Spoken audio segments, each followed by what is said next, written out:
apéndices. 14 de abril de 2023. En la solución nutritiva, oxigenada al 80%, tenían suspendidos pH de 5.8 y recambio semanal de carbono activado para reducir el riesgo de floculación. Ciclos diarios 12 a 12, luz de oscuridad, temperatura de 40 grados y música de cámara. El pudor nos separaba, pero el contacto iba a ser inevitable. El contacto era necesario. La distancia se hacía la deseada a medida que crecíamos. No había apuro. No habían garantías u opiniones. Esto es ciencia. Esperaban grandes resultados del ensayo número 123. Los derivados metabólicos se mantenían a niveles más que aceptables. Los filtros de nueva generación estaban barriendo con el error asociado a la contaminación por compuestos nitrogenados. Dada la falta de espacio, nuestros cuerpos manipulados, suaves y rosados, iban pegando con los días. Y nos habían programado estos cambios específicamente para garantizar el éxito de la fase de hibridación. A las semanas comenzó lo que se sintió como una incómoda arritmia. Costó acostumbrarme a compartir pulsaciones que latieran a ritmos desordenados. Mi cuerpo formaba con el de ella una masa continua desde la cintura. Un poco más tarde de lo esperado dadas las condiciones experimentales, pero todo dentro del margen de error. Comprobación del fin último del ensayo venía en camino. Todos esperaban ansiosos. Quizá lo lento de la fusión traería consigo buenos resultados. Paciencia. Esperaba de nosotros rendir juntos cuanto más apéndices pudiéramos. Dependía totalmente de nuestra compatibilidad a nivel inmunológico y una serie de variables epigenéticas. La cantidad era clave y sería documentada para esta nueva rama de la ciencia. Las primeras yemas fueron descritas como saludables y prometedoras.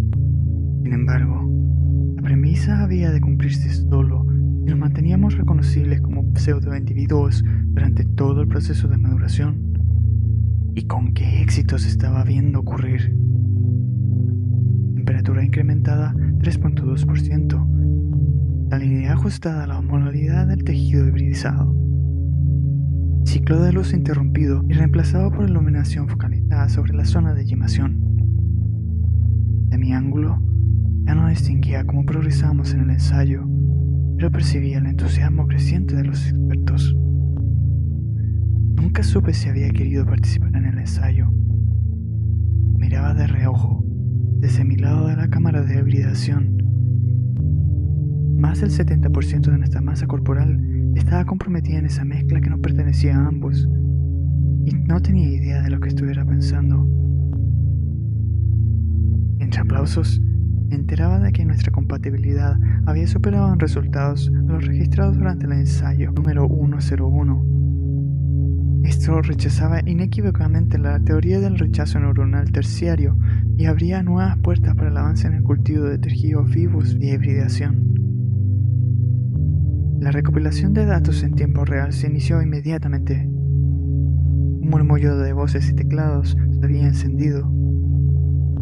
La miré y en su expresión vacía me hizo entender de que nada le importaba. No le importaba yo, ni el ensayo número 123, ni los apéndices. Pronto hubo una pausa en el frenesí, como si hubiera llegado a una cima, y desde allí se desató increciendo como en picada. Algo andaba mal.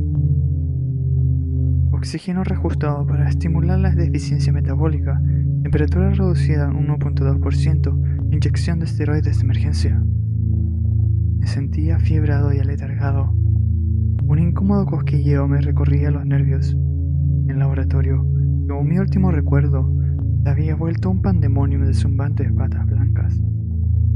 El sentido de la vista se escurría de mis ojos y se perdía en el tubo de ensayo para siempre. Solo podía suponer que lo mismo estuviera ocurriéndole a ella, junto a lo que nos pasaría si llegáramos a fallar en el ensayo como sujetos de prueba, o incluso lo que pasaría si cumplíamos las expectativas. Nunca me hice esas preguntas antes y estaba comenzando a arrepentirme profundamente de ello. Pronto perdí la noción de tiempo debido a que no percibía sonidos o imágenes, pero asumo que el ensayo se debió haber dado por terminado. Hubo algunos cambios más en los parámetros que no pude distinguir. Hubo muchas pausas en el vacío sin novedades, unos cuantos pinchazos aquí y allá, hasta que ya no hubo nada más. El sujeto de estudio, Nola Stephen, había sido descartado y el papeleo estaba en trámite. Los planes para notificar a los auspiciadores se estaban discutiendo. Las propuestas para el ensayo número 124 se estaban revisando. Un vértigo me llevó a pensar que nos estuvieran moviendo. Las múltiples biopsias que siguieron nos dejaron agotados, pero serían necesarias para refinar los métodos de futuros ensayos. Finalmente, caímos en una solución viscosa de agar a agar junto a los sujetos de estudio Hiroshi Shannon, Den Hilda, Aldo Alaya y Bry Mitchell. La etiqueta del contenedor fue removida y actualizada. Glenn Hilda iba a cumplir su 8ª década de confinamiento. Le decía que otros contenedores tenían especímenes centenarios, esperando la cura para la inmortalidad. Nunca se nos fue informada la expectativa de vida de los híbridos, por lo menos no a mí. Por ahora los fondos estaban destinados al proyecto de cultivo de tejidos y no a averiguar cómo disponer de los sujetos de prueba. Entre tanto, se nos almacenaba y mantenía en observación por generaciones de investigadores. Me quedaba un largo tiempo para asumirme a mí mismo como más de una persona y a la vez estar completamente solo.